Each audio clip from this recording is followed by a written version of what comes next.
to this week's instalment of the BigFooty Collingwood Board podcast. I am the Mighty T, and joining me tonight is one of our more regular guests. We have 76. How are you doing tonight, mate? Yeah, doing well, Mighty T. I'm a bit cranky after last weekend's result, but I'm slowly getting over it. I think we can all sympathise with that. And taking the week off from her usual interviewing duties, we have Magpie Girl. Good evening, Magpie Girl. Hi, Mighty T. Hi, 76. G'day. Did you enjoy the weekend's performance? No, I didn't. I think that put you in the vocal majority. The short, sharp answer. Yes, well, short and sharp would have been the kind of performance I would have liked to see against the Gold Coast Suns. So I think we should start with that and have a look at the game. 76, where do you think we lost the game? Look, I think that's an interesting question, and I think something which has been largely overlooked in all the responses about the game over the weekend is giving due credit to how well the Suns played. Obviously, number 9 for the Suns played really well. Everybody recognises that. But the Suns as a team, they played very, very well. They've been building up to this for the last 3 seasons or so. They've had, obviously, a large series of very high draft picks. They've been building together as a young team, working very well together. And we saw on the weekend a fantastic exhibition of a team who were hard at the ball. They hunted, they spread well, they worked hard for each other, and they got the win, and all due credit to them. So, yes, we lost the game, and there's certainly things that we did there that allowed us to lose it, but, well, great credit to Gold Coast. Oh, true enough. I mean, you really can't take anything away from them, can you? And they are led by the magnificent Gary Ablett, who, there are just those days where he'll get the ball and he just doesn't seem to be able to do anything wrong with it. And certainly in the second half of Saturday's game, he was on fire. What about you, Magpie Girl? Are you so complimentary towards the Gold Coast Suns, or did we let ourselves down? No, you do have to give credit where credit is due, and they did play really well. I think if you just watch them over the last 3 or 4 weeks, probably since they played Geelong, they've been building and playing better each week, and I guess it wasn't too much of a surprise that they finally pulled off a win. It was just unfortunate it happened to be against us. True enough, isn't it? I mean, they have been increasing their output and their performances. They got a win over North Melbourne, I believe, a little bit earlier in the year. Who I don't think are any real slouch, despite what their ladder position suggests. But you must admit, Magpie Girl, there are some issues that we had during the game, and goal kicking was one of them. Do you really think that it's an endemic issue throughout the team, or just a one-off occurrence? Well, it's hard to understand why Cloak isn't getting goals. He does all that hard work and takes spectacular marks and runs around the field, and it's just so frustrating to see him miss shots that he should be getting. Obviously, he feels the same way, but you've just got to wonder what the real problem is, and it's just letting us down.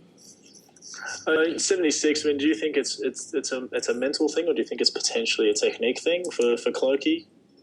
Well, I think there's a wider problem there, and what we saw on the weekend is endemic of what we've seen all season, where there hasn't been the spread of goal kickers. Cloak has been the focal point up forward. He has been carrying a lot of load on his shoulders.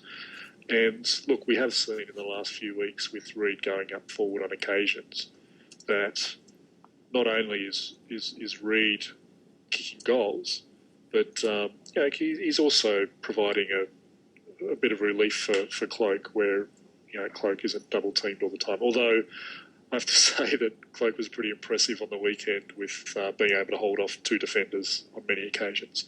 But realistically, for a team that aspires to win the premiership, you can't play your forward line that way. This year we really have been short of forward options. That was illustrated on the weekend in particular. We won the forward 50 entries convincingly, and in fact, I think we won nearly every stat on the board except for the scoreboard. Yeah. So we are getting the ball in there.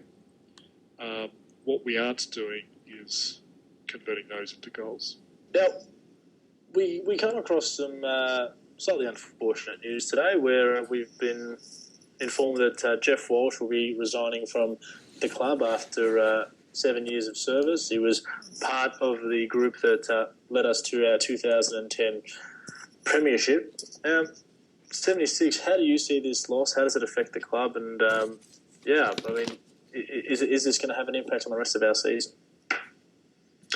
Yeah, look, I think Geoff Walsh is one of those operators behind the scenes of Collingwood who probably doesn't have a very high media profile, but that certainly isn't indicative of his importance to the club. He's a very important person in the club structure. So from my understanding, look, he's director of football, so he's basically Nathan Buckley's boss.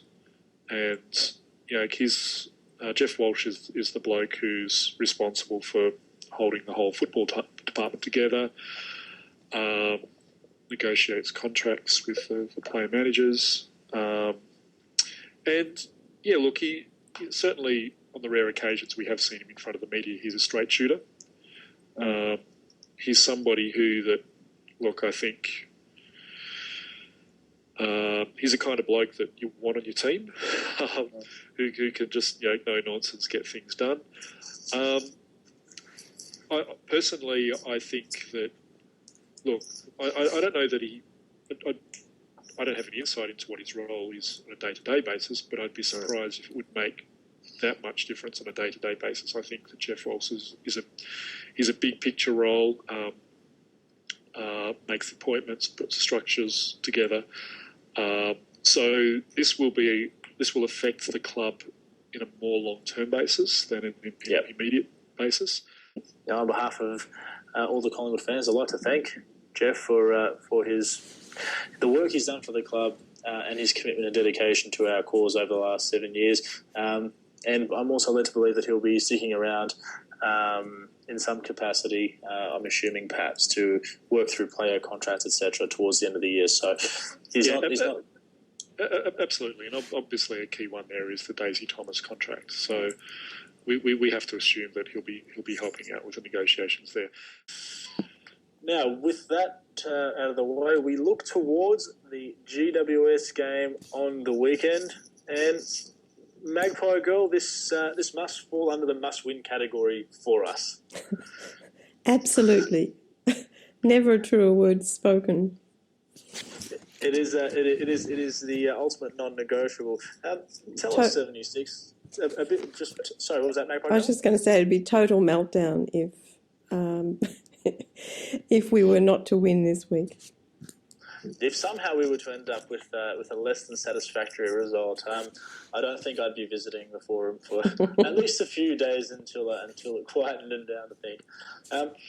Speaking as someone who lives in Sydney, 76, how have you seen the progression of GWS, and how do you see them as a club up there?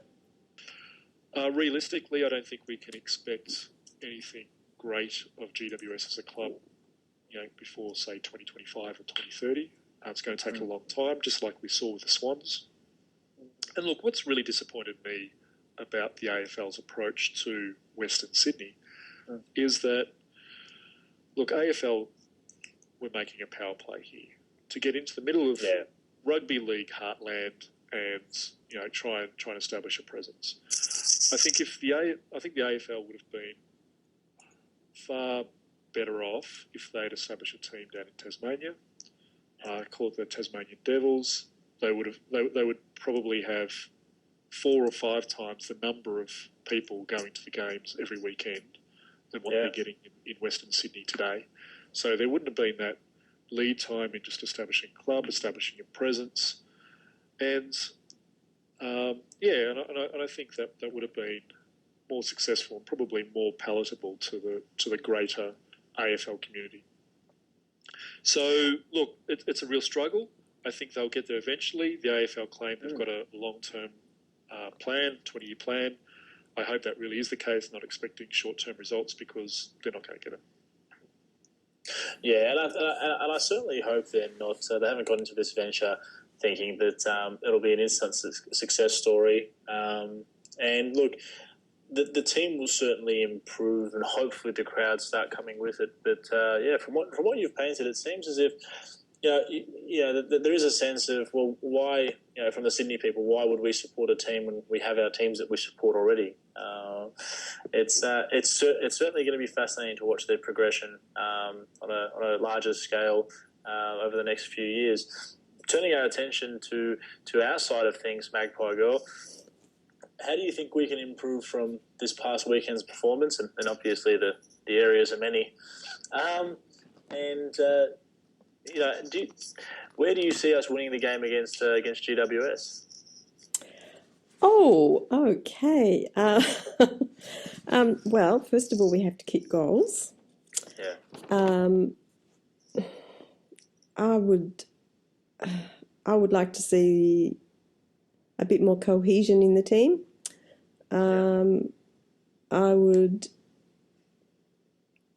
I think just more flow in the game.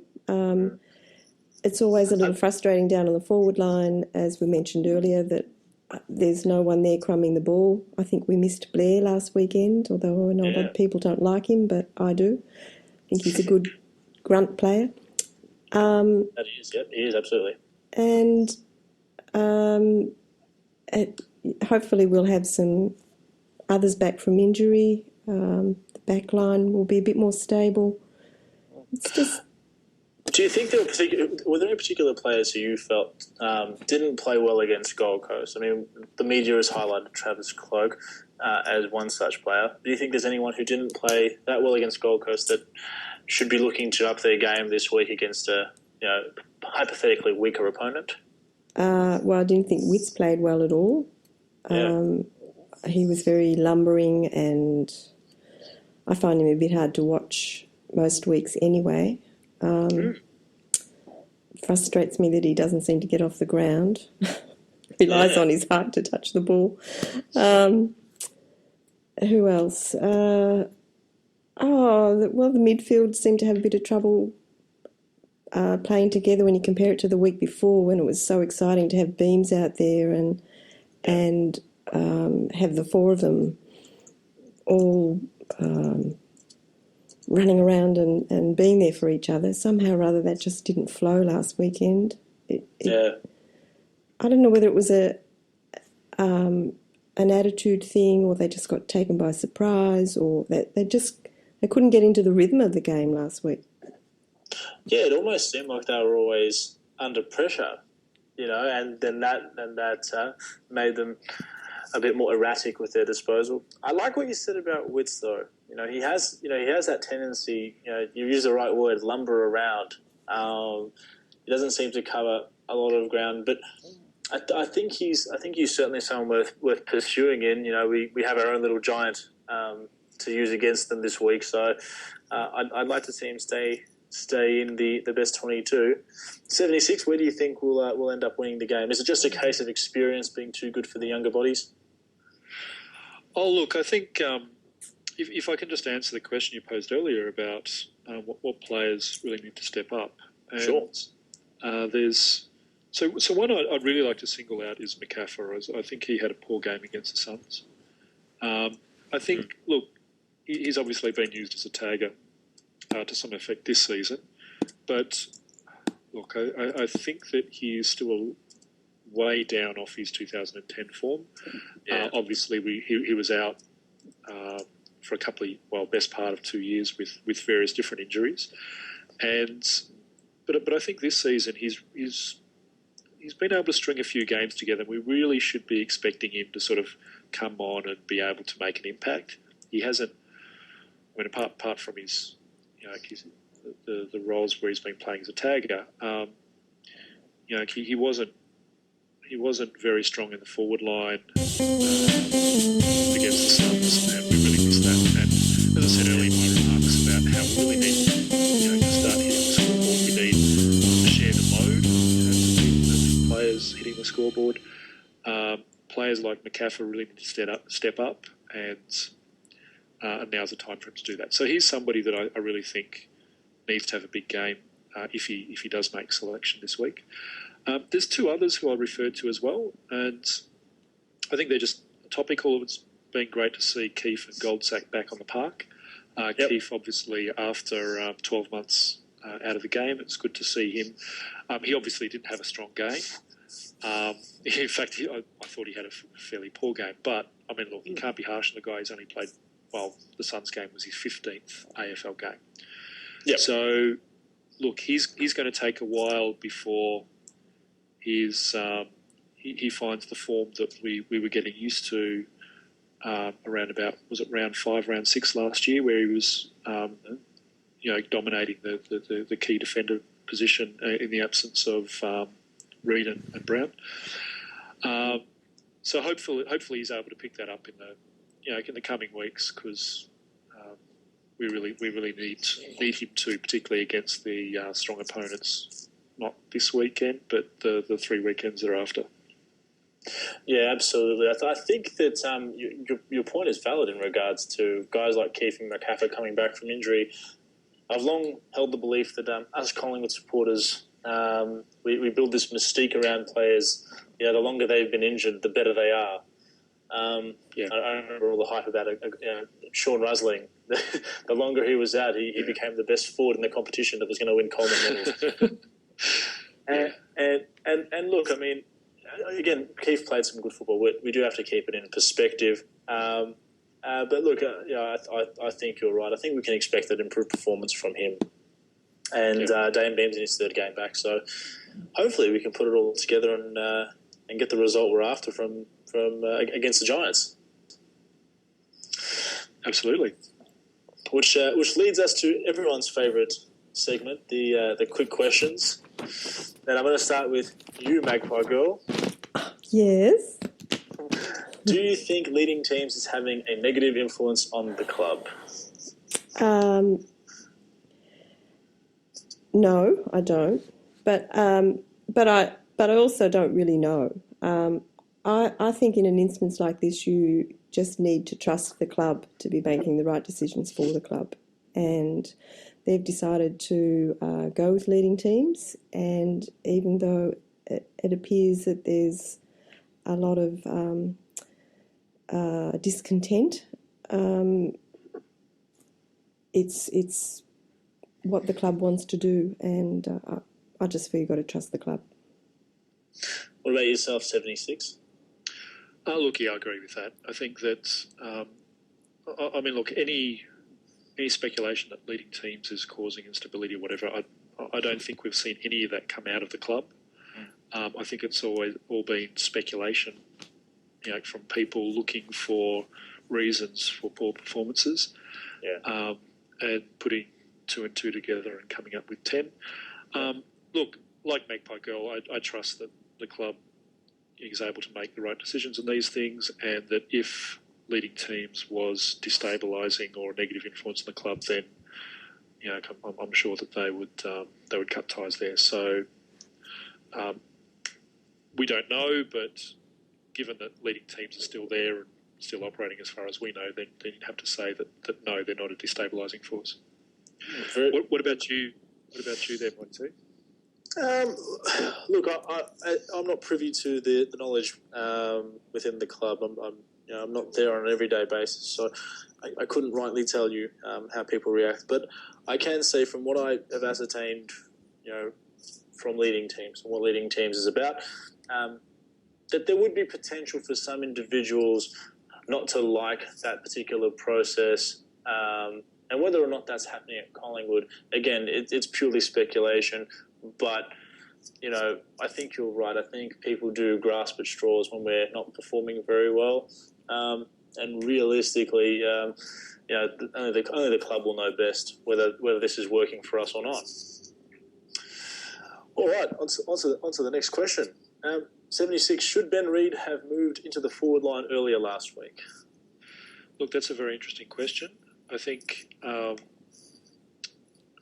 the answer to that really lies in the fact of what is the objective the club. What are we trying to achieve? What we're trying to achieve is winning premierships. So, obviously, that means winning games, individual games of footy, like we would have liked to have won the game against the Suns. But I think, do we see Ben Reid as being a potential forward line option in come finals time, for example? Yeah. Or in games against Hawthorn, we've got games against Hawthorn, Swans and Essendon. Mm-hmm. Do we realistically see him in the forward line in those games? If the answer is yes, then yes, I think we should have moved Ben Reid forward. I don't think we should be playing too much around with our structures in order to win individual games of football. I think the way we play and structure each games and we position each player should be leading towards, building up to the finals and the premiership. So, look, if Brown and Keefe can hold the fort down in the back line and Reid can go forward, which, look, that's a good option then, I think we should explore that. What about you, Magpie Girl? Do you think, would you have liked to have seen Ben Reid forward earlier? It seemed a logical choice the other night because Cloak was really struggling. But I think we've got to be careful of seeing him as the sort of great saviour in all of this. And he really is very important to the back line as well. So, as 76 just said, you can't destabilise one area of the team in order to try and fix up the other end. There's got to be another option, and if he is going to go forward, then what are they going to do on the back line? Yeah, you don't necessarily want to be robbing Peter to pay Paul. Yeah. Magpie Girl, has Marley Williams become our best small defender? Well, he's become quite exciting to watch. I like his dash around the ground, and he seems to get the ball a lot and dispose of it pretty well. And I'm finding him an exciting young player, quite surprisingly. It's good. What about yourself, 76? Yeah, look, I think he's a wonderful fairy tale story. He was our last, if I remember correctly, he was our last picked rookie player last year. Yep. And look, to see him, after 18 months, really, I mean, there's no question he's best 22, certainly on the performance against the Suns. I'd have to say yes to the question. I think he is our best small defender at the moment. But look, one of the things I was really excited about, really enjoyed watching in the Suns game, was seeing Sinclair also do very well in the back line. And I could imagine a future with, Wrecking Ball Williams there. And I love the grunt he brings to the team. That real physicality. We don't have that in really any of our other players.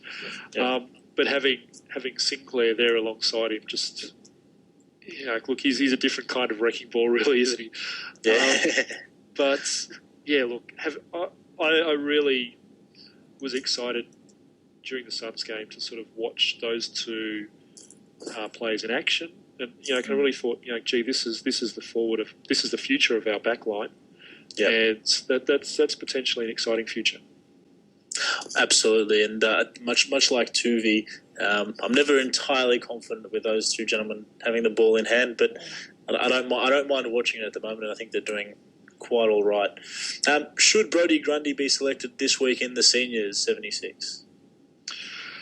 Look, I think it comes down to a question: is Brodie Grundy a realistic contender to play in the big games and in the finals? And I think if he's not, I mean, really, we're at a stage in our season where we should be locking down who our squad of 30 are, and really, it's a question of is Brodie Grundy part of that, that final squad of 30? Because unless he is, then there's no point playing him in the GWS game. Yes. So, look, I think it's a big ask. How many VFL games has he played? Probably about 6 or 7. Yeah, I'd probably say closer to 6. Yeah. 6? Okay.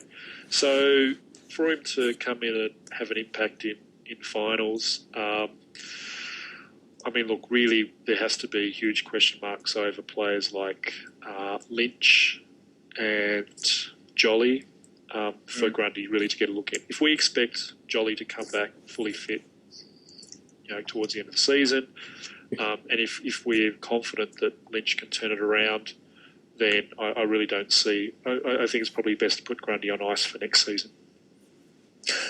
Not a bad call. What are your thoughts, Magpie Girl? Should Trade Draft's favourite player get a run this week? No, I don't think so.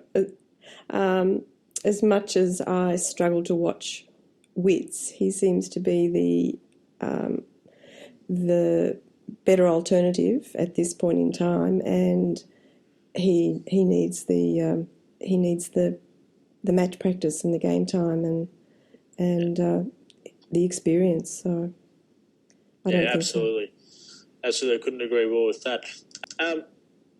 Magpie Girl, which Jamie Elliott mark was better, the one against Port Adelaide or the one against Gold Coast? Oh, definitely the Port Adelaide mark. That was just awesome.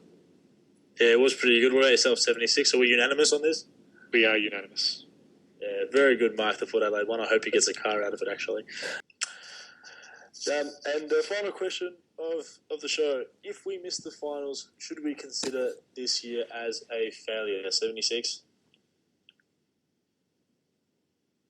Yeah, look, I think we would.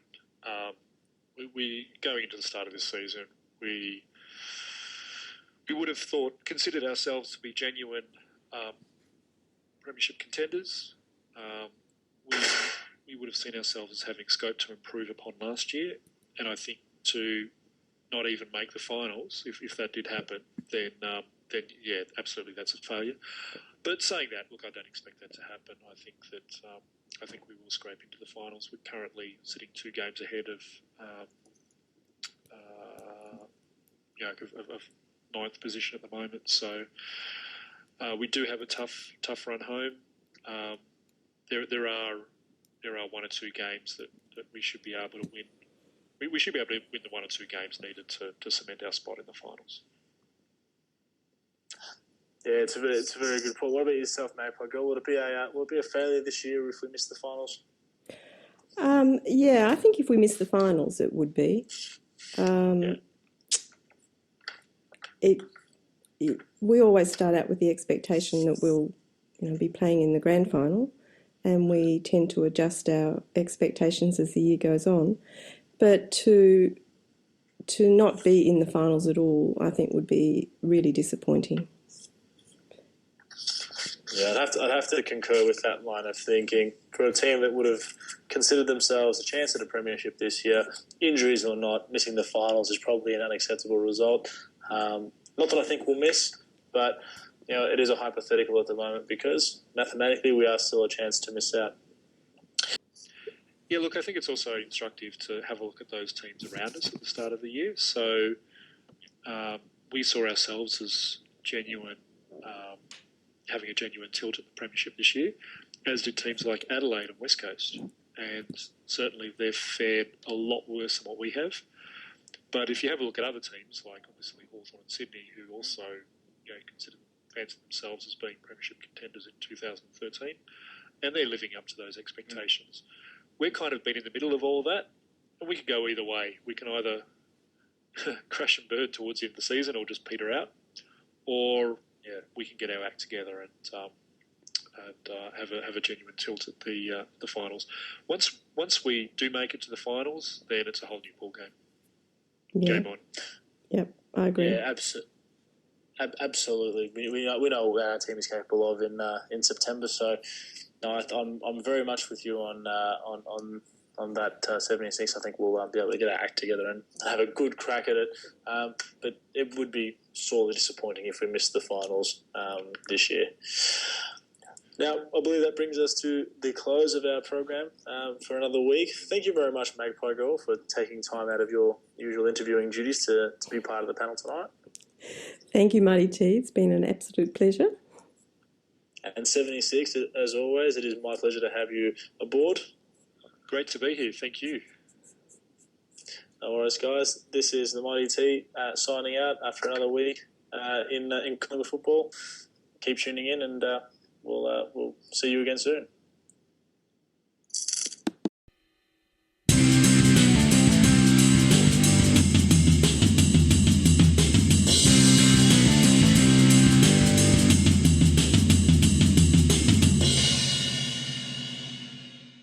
Hello, this is Dave doing Dave's segment for round 18, which I'm going to talk about the chance of our team, the Collingwood VFL Magpies, winning the VFL Premiership in 2012. Well, we are only percentage out of the top 4, which is very good, but also means we might have to boost our percentage up a little bit higher. But with some teams above us having funny losses, like last week, the Northern Blues defeated the Box Hill Hawks at Box Hill, which was really good for us because after our loss to Geelong the day before, the Box Hill didn't keep us intact of chasing the top 4 and getting in.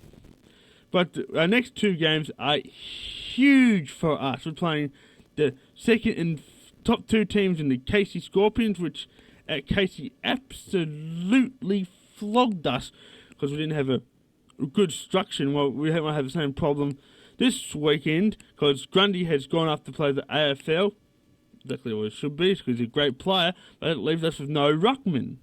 So that's going to be quite an interesting game. Then a week after that, we're going to play the Ramstown Seagulls, which we lost by a kick down at Ramstown. So it would be very interesting how we go this weekend. But the most important thing about our team is that we've been winning just about every single game at Victoria Park.